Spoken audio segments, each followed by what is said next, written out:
Kita percaya kalau Tuhan selalu ada buat kita, kalau Tuhan selalu beserta dengan kita, penyertaan Tuhan yang selalu ada buat kita.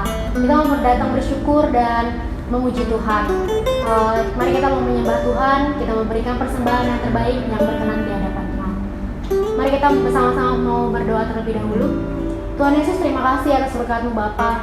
Dimanapun kami berada Bapa, kami percaya Tuhan kalau Engkau selalu ada dalam hidup kami Bapa. Kalau Engkau selalu ada di samping kami, Engkau selalu memeluk kami, Engkau selalu ada buat kami Bapa. Penyertaan-Mu Bapa yang selalu ada buat kami Bapa. Engkau yang mengajarkan kami untuk kami tidak takut Bapa, untuk tidak khawatir Bapa. Kami percaya akan hal itu Bapa. Kalau kami gak harus takut, gak harus khawatir Bapa. Apapun keadaan yang terjadi saat ini Bapa, apapun yang melanda kehidupan kami Bapa, kami percaya Bapa, penyertaan-Mu selalu ada buat kami Bapa.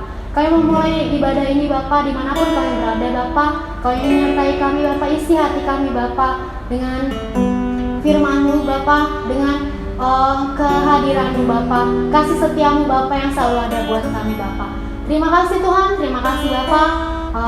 Ajar kami Bapa untuk memberikan yang terbaik bagi Tuhan. Terima kasih Tuhan, hanya di dalam nama Tuhan Yesus. Mari sama-sama yang percaya katakan amin. Kita mau meninggikan nama Tuhan Yesus.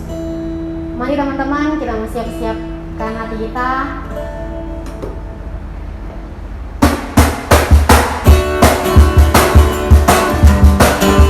Tinggi namamu dipuji. Katakan bersama-sama kami. Besar dari yang kuharapkan, mimpi dari jalan yang kau tuliskan. Iman berikan juga kekuatan untuk melakukan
Kami mau menyembahmu sekarang Bapa. Kau masuk Bapa dalam hidup kami Bapa. Kau yang mengajarkan kami Bapa untuk kami tidak perlu takut, untuk tidak perlu khawatir Bapa, karena Kau bersama kami Tuhan. Kami mengimani itu Bapa, kami percaya akan janji-Mu Bapa, karena Engkau yang Allah yang selalu beserta kami Bapa. Terima kasih Tuhan. Katakan sama-sama terima. Kau Tuhan penolong dalam hidup kami.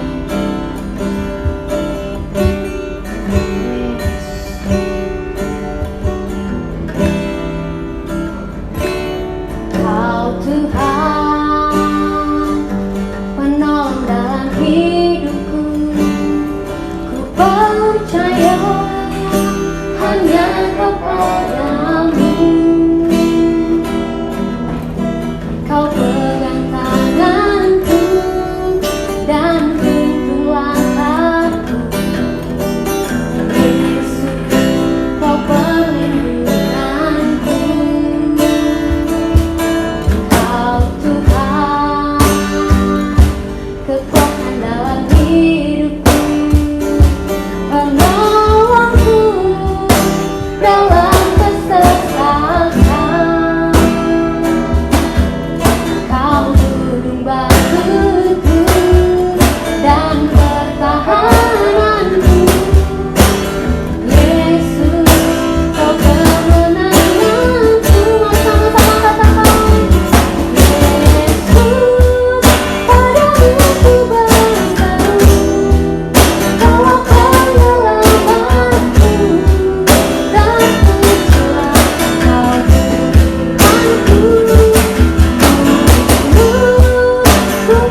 Kami bersyukur Tuhan untuk malam hari ini, untuk sore hari ini, kalau kami boleh kembali datang merendahkan hati kami di hadapan Tuhan.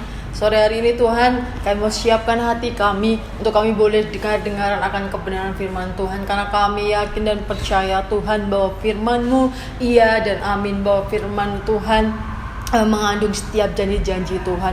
Dan kami mau percaya itu dalam setiap kehidupan kami.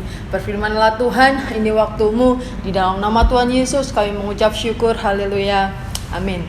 Oke, shalom Jim and Teens. Gimana kabarnya hari ini? Saya berharap kita semua baik-baik aja. Sekalipun mungkin kita gak bisa kemana-mana nih hari ini karena semua mall ditutup, PSBB dan lain sebagainya. Tapi saya percaya kita semua tetap dalam pemeliharaan Tuhan. Amin. Dimanapun kita berada hari ini, biarlah sukacita Tuhan ada di dalam setiap kehidupan kita.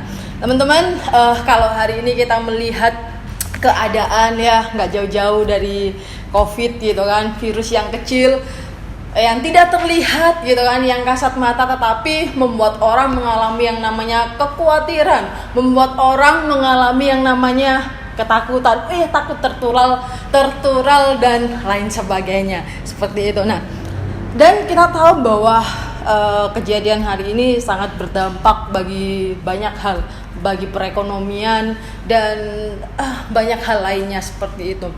Nah, hari ini saya mau membagikan firman Tuhan. Tema firman Tuhan pada sore hari ini yaitu teguh dalam pengharapan. Kita mau baca Alkitab kita di dalam Ibrani pasal yang ke-6 ayat 19 sampai dengan ayat yang ke-20. Ibrani pasal 6 ayat 19 sampai 20 saya akan bacakan buat kita semua. Pengharapan itu adalah sauh yang kuat dan aman bagi jiwa kita yang telah dilabuhkan sampai ke belakang tabir, di mana Yesus telah masuk sebagai perintis bagi kita ketika ia menurut peraturan Melkisedek menjadi imam besar sampai selama-lamanya. Oke teman-teman, kalau teman-teman tahu, sauh itu adalah jangkar, dan fungsi dari jangkar ini sendiri adalah menambatkan kapal atau perahu ke daratan supaya kapal atau perahu ini tidak terbawa arus, tidak terombang-ambing oleh gelombang di lautan. Dia kecil teman-teman, jangkar tuh nggak gede, dia kecil, tetapi lihat dia memiliki fungsi yang sangat fatal sekali. Kalau misalnya sebuah kapal atau perahu tidak memiliki jangkar ini, seperti yang saya katakan tadi, pasti dia akan terbawa arus dan terombang-ambing. Seperti itu. Nah, hidup kita ini ibarat kapal itu teman-teman. Hidup kita itu ibarat perahu itu. Kalau misalnya kita tidak memiliki yang namanya harapan, maka hidup kita akan sia-sia teman-teman. Kita nggak akan lagi punya yang namanya gairah. Makanya penting sekali kita sebagai orang percaya, bukan hanya orang percaya saja, orang selama orang hidup, dia butuh yang namanya pengharapan supaya dia memiliki semangat, supaya dia memiliki dorongan untuk terus hidup. Itu makanya penting sekali namanya pengharapan ini dalam setiap kehidupan orang. Nah, makanya hari ini yang menjadi pertanyaannya adalah kemanakah sauh kita akan dilabuhkan? Kemanakah jangkar itu kita mau sangkutkan supaya hidup kita tidak terombang-ambing, tidak terbawa arus dunia ini, teman-teman.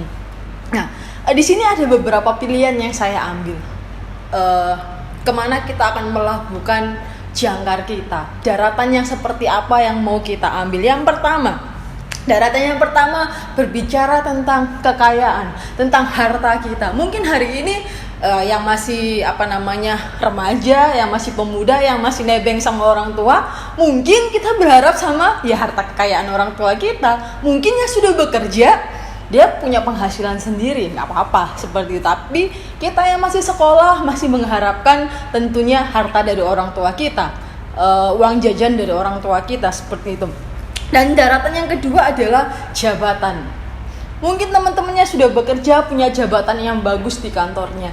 Saya nggak tahu jabatan teman-teman apa yang sudah bekerja Mungkin bisa teman-teman merasa, oh jabatan gue bagus nih, ini bisa menopang hidup gue, mungkin ke depannya seperti itu. Dan yang ketiga adalah daratan ketenaran.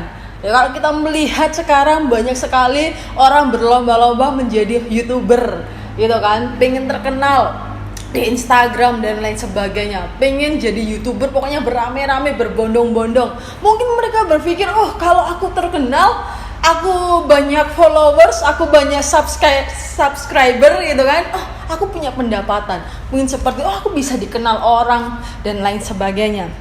Daratan yang selanjutnya yaitu mengandalkan orang lain.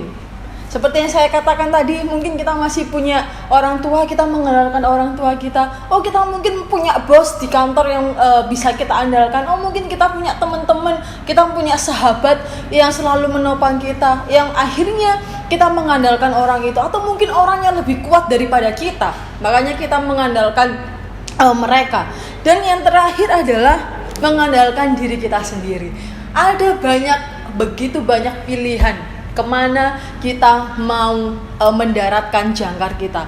Kita mau menambatkan jangkar kita kemana. Tetapi dari hal yang saya sebutkan tadi, semuanya bersifat sementara teman-teman. Di dunia ini gak ada yang kekal, semuanya hanya sementara saja gitu. Ketika kita mengandalkan semua itu, mungkin suatu saat kita akan kecewa. Kita melihat hari-hari ini dengan adanya virus corona, berapa banyak orang yang sudah di PHK, berapa banyak orang di luar sana yang sudah dirumahkan, berapa banyak orang di luar sana yang kehilangan mata pencaharian mereka, teman-teman. Berapa banyak orang di luar sana yang mungkin udah, kayaknya hidup susah banget ya, gitu kan. Mungkin susah untuk hidup, mau makan aja susah, seperti itu. Tetapi satu hal, kita sebagai anak-anak Tuhan hari ini, ketika kita memiliki pengharapan, kita melabuhkan jangkar kita di tempat yang tepat, percayalah pengharapan kita itu tidak akan sia-sia, teman-teman. Ada sebuah artikel, ada sebuah buku, artikel saya baca di situ, ada seorang penulis namanya Dr. Shen. Dia menulis buku judulnya Making Hope Happen. Nah, dia mengungkapkan bahwa harapan memainkan peran penting dalam kehidupan seseorang. Pertama, dia menulis seperti ini. Harapan dapat mengangkat kesejahteraan seseorang.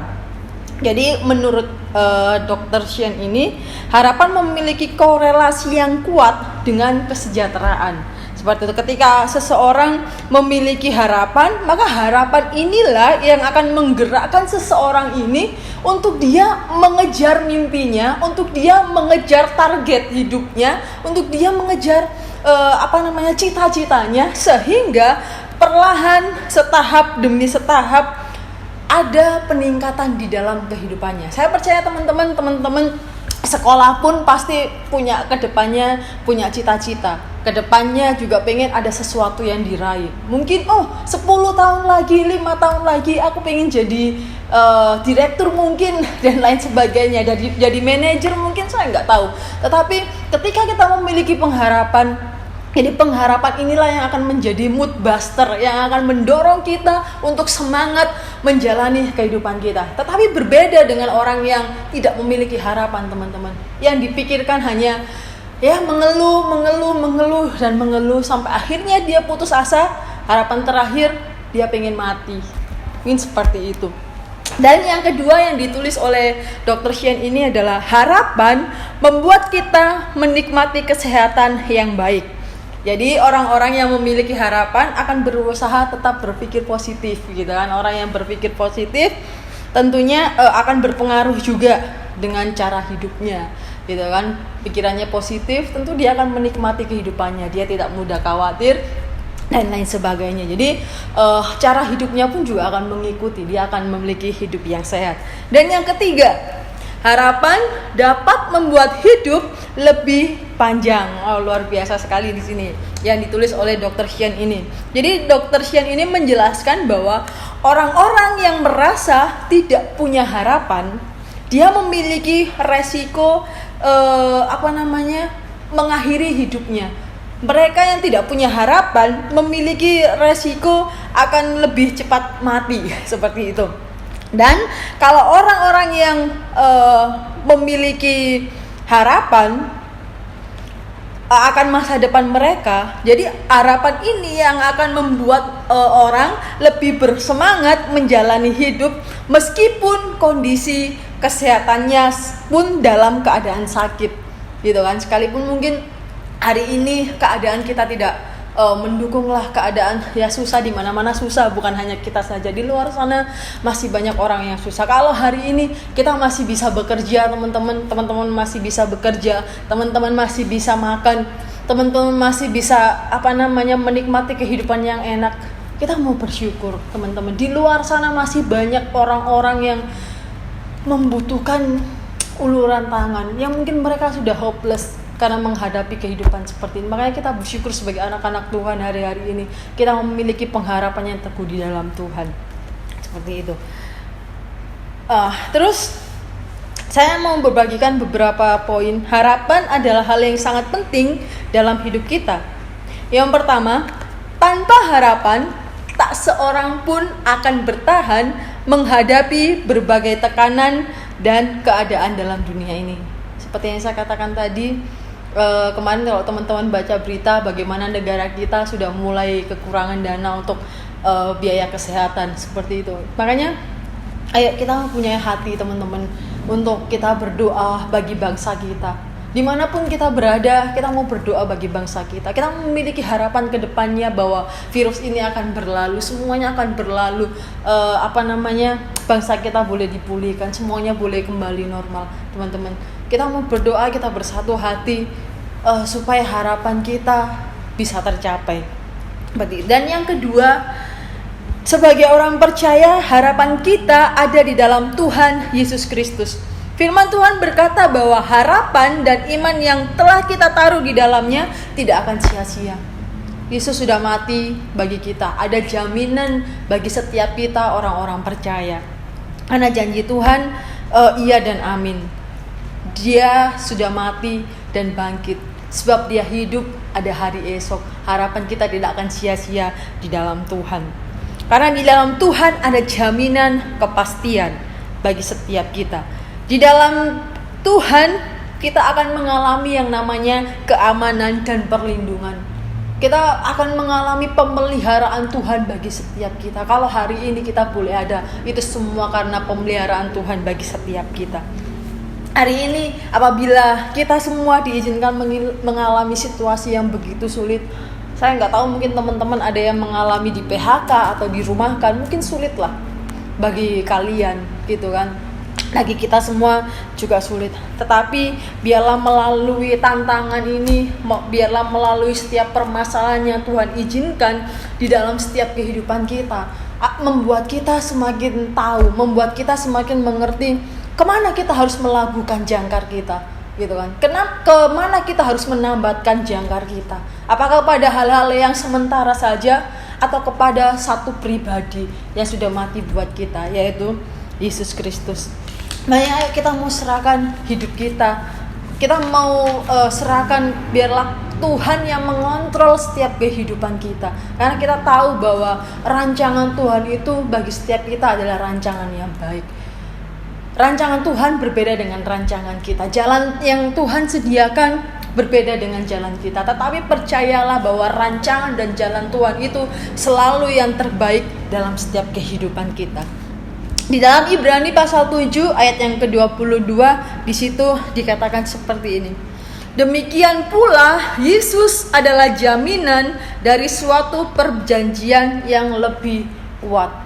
Yesus sendiri adalah jaminan itu, teman-teman, dari perjanjian yang dia buat. Ketika dia sudah berjanji, maka dia akan menepatinya. Dan janjinya tidak pernah gagal dan tidak pernah terlambat bagi setiap kita. Nah, Tuhan Yesus sendiri di ayat yang Ibrani pasal 6 ayat yang ke-20, di situ dikatakan di mana Yesus telah masuk sebagai perintis bagi kita ketika ia menurut peraturan Melkisedek menjadi imam besar sampai selama-lamanya. Jadi begitu luar biasa, teman-teman. Tuhan Yesus sendiri adalah tabir itu. Di ayat yang 19 tadi dikatakan sampai ke belakang tabir. Kalau teman-teman tahu, tabir itu kalau di dalam perjanjian lama, tabir itu adalah penyekat antara ruang kudus sama ruang maha kudus. Seperti itu. Dan kalau di perjanjian baru, sama teman-teman, di perjanjian baru dikatakan ketika Tuhan Yesus mati, ketika dia mati di atas kayu salib, tabir itu terbelah menjadi dua. Itu karena kuasa Tuhan Yesus bagi setiap kita. Makanya kuasa kebangkitan itu begitu, karya penebusan Kristus itu begitu luar biasa di dalam setiap kehidupan kita, karena dia adalah jaminan itu sendiri. Makanya teman-teman, hari ini firman Tuhan mengingatkan kepada kita mau labuhkan jangkar kita kepada pribadi yang benar, yaitu Tuhan Yesus. Hari ini harta yang kita damba-dambakan, mungkin harta yang kita megah-megahkan, semuanya hanya bersifat sementara, teman-teman. Hari ini semua orang udah hampir kehilangan harapan. Kalau misalnya kita berharap sama harta orang tua kita, mungkin harta kita sendiri, cepat atau lambat semuanya pasti akan hilang. Cepat atau lambat, ya semuanya akan habis kok, seperti itu. Apa yang bisa kita banggakan? Karena semua yang kita miliki hari ini itu pemberian dari Tuhan. Apa yang mau kita sombongkan? Gitu kan? Kita mau berharap sama manusia bisa mengecewakan. Mungkin hari ini dia baik, tetapi nggak tahu kedepannya seperti apa. Mungkin hari ini baik, terus siapa tahu ada masalah dan akhirnya kita menjadi musuh, mungkin seperti itu. Kita nggak tahu. Makanya firman Tuhan bilang di dalam Yeremia, terkutuklah orang yang mengandalkan manusia, tetapi diberkatilah orang yang mengandalkan Tuhan. Makanya apabila kita melabuhkan pengharapan kita ke dalam kemahakuasaan Allah, maka pengharapan kita akan kuat dan aman. Pengharapan yang dilabuhkan sampai ke belakang tabir dikatakan sebagai pengharapan yang kuat dan aman di dalam Tuhan. Nah, teman-teman, ketika kita memiliki pengharapan, mestinya menaruh pengharapan kita kepada Tuhan. Ada satu pribadi yang gak seneng tentunya seperti itu. Nah, tentu teman-teman tahu siapa pribadi yang gak suka itu, gitu kan? Yaitu iblis. Iblis berusaha memutuskan tali pengharapan kita itu supaya kita kita nggak bisa berharap lagi sama Tuhan. Yang pertama, ada dua cara. Yang pertama adalah melalui masalah. Siapa yang gak punya masalah hari-hari ini, teman-teman? Saya percaya selama manusia masih hidup pasti punya masalah. Dari anak kecil pun sampai orang tua, sampai nenek-nenek, pasti semuanya punya masalah. Kecuali kalau yang sudah mati, dia gak akan punya masalah lagi, teman-teman. Tapi selama kita masih hidup, masalah itu kayak jelangkung gitulah, teman-teman. Datang gak dijemput, ya pulang gak diantar. Permasalahan itu seperti itu. Nah, makanya masalah seringkali dianggap sebagai pemutus tali pengharapan kita kepada Yesus. Padahal masalah itu sebenarnya kita bisa anggap ya hanya angin ribut gitulah yang menggoncangkan kapal-kapal kita. Seperti itu. Makanya kalau misalnya ketika permasalahan itu datang dalam setiap kehidupan kita, seperti kata Rasul Paulus itu, yang benar-benar luar biasa sekali. Dia adalah rasul yang saya sangat suka seperti itu. Dia memiliki statement seperti ini: anggaplah sebagai suatu kebahagiaan jika engkau jatuh ke dalam berbagai-bagai pencobaan. Jadi berbahagialah jika kita masih dicobai. Karena apabila kita lulus melewati setiap masalah demi masalah, kita akan melewati setiap level iman kita, teman-teman. Jadi semakin hari iman kita boleh semakin bertambah di dalam Tuhan. Jangan berpikir, Kak, aku masih muda gitu kan, aku masih menikmati hidupku. Jangan seperti itu. Kita nggak pernah tahu, teman-teman. Makanya sedari kita masih remaja, sedari kita masih kecil, kita mau menaruh iman kita belajar beriman sama Tuhan, kita belajar menaruh pengharapan kita sama Tuhan, karena kita percaya bahwa di dalam Tuhan pengharapan kita tidak sia-sia. Di dalam Tuhan hidup kita, masa depan kita cemerlang di tangan Tuhan. Dan yang kedua gitu kan, yang bisa dipakai iblis, yaitu intimidasi. Nah, ini ya sering sekali teman-teman kita sebagai anak-anak Tuhan kita alami, gitu kan? Iblis ini ingin agar kita kehilangan pengharapan kepada Yesus. Tetapi satu hal, kita sebagai anak Tuhan, Yesus mengingatkan kita bahwa pengharapan itu penting sekali loh, gitu kan? Supaya hidup kita tidak terombang-ambing. Hari-hari ini dunia bukan semakin baik teman-teman, tapi semakin jahat. Makanya jangan sampai kita terintimidasi oleh iblis. Seringkali iblis mengintimidasi kita melalui pikiran kita, melalui rasa khawatir kita, gitu kan? Kita dibuat khawatir yang berlebihan sampai akhirnya kita kehilangan damai sejahtera. Sampai akhirnya ya udah gitu loh, hidup kita terombang-ambing, hidup kita penuh dengan keraguan-raguan seperti itu. Karena kita tahu ketika kita ragu-ragu akan kasih Tuhan, kita mulai kehilangan pengharapan itu teman-teman dalam kehidupan kita. Makanya kalau hari ini kita mungkin mengalami intimidasi itu, tapi tetap ingat satu hal teman-teman, bahwa Yesus, dia adalah imam besar, dia yang sudah menebus mati bagi kita. Kasihnya tidak seharusnya kita ragukan dalam setiap kehidupan kita. Nyawanya aja dikasih buat kita, itu apa yang gak Tuhan kasih, gitu kan, buat kita. Hanya berkat itu pasti ketika kita setia dan taat sama Tuhan, berkat itu mengikuti teman-teman. Makanya jangan khawatir gitu. Burung di udara aja Tuhan pelihara, bunga bakung di padang Tuhan pelihara, Tuhan dandani. Masakan kita anak-anaknya dibiarkan? Kita percaya ketika kita pengharapan kita tertuju pada satu pribadi, yaitu Yesus Kristus, kita tidak akan dipermalukan teman-teman. Seperti itu. Jadi teman-teman, hari ini kalau kita mengalami hal seperti ini, kalau mungkin saya nggak tahu apakah teman-teman mungkin ada yang mulai kehilangan pengharapan, firman Tuhan sore hari ini mengingatkan kita, ayo kita mau perbaharui lagi hidup kita. Kita mau sandarkan, menambatkan jangkar kita kepada satu pribadi, yaitu Tuhan Yesus sendiri. Mungkin saja firman Tuhan yang bisa saya sampaikan sore hari ini. Kita mau berdoa. Tuhan Yesus, kami bersyukur untuk sore hari ini. Terima kasih untuk firman Tuhan yang menguatkan setiap kami. Sore hari ini Tuhan, kami berdoa untuk teman-teman kami. Mungkin mereka sudah mulai kehilangan pengharapan Tuhan.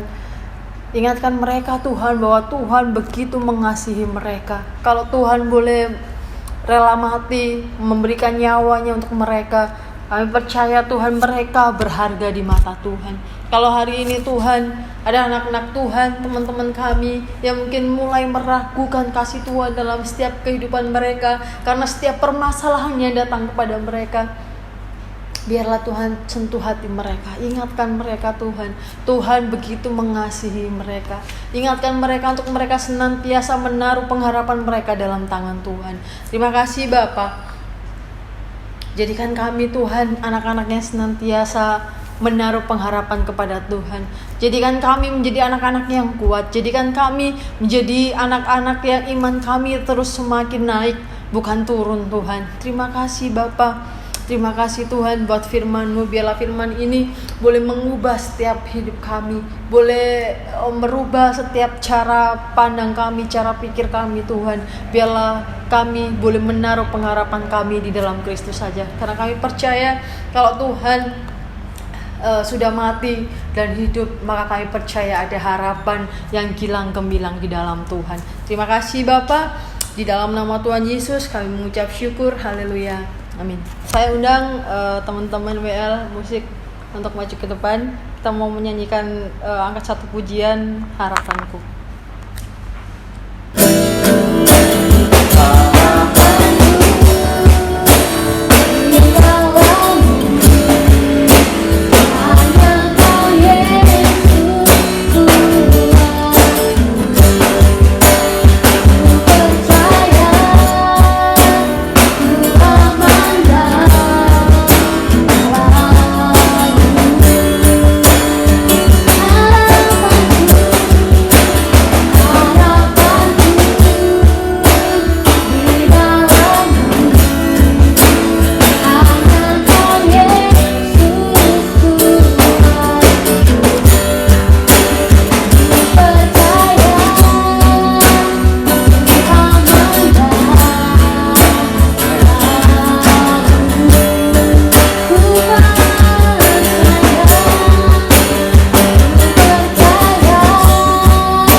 Teman-teman, sebelum kita pulang, kita mau menerima berkat yang daripada Tuhan. Terima kasih Bapak, Engkau baik, sungguh teramat baik. Sebelum kami mengakhiri ibadah kami sore hari ini, kami membawa bangsa negara kami ke dalam tangan kuasa Tuhan. Kami percaya masih ada harapan. Kami percaya Tuhan sanggup turut campur tangan untuk memulihkan bangsa kami.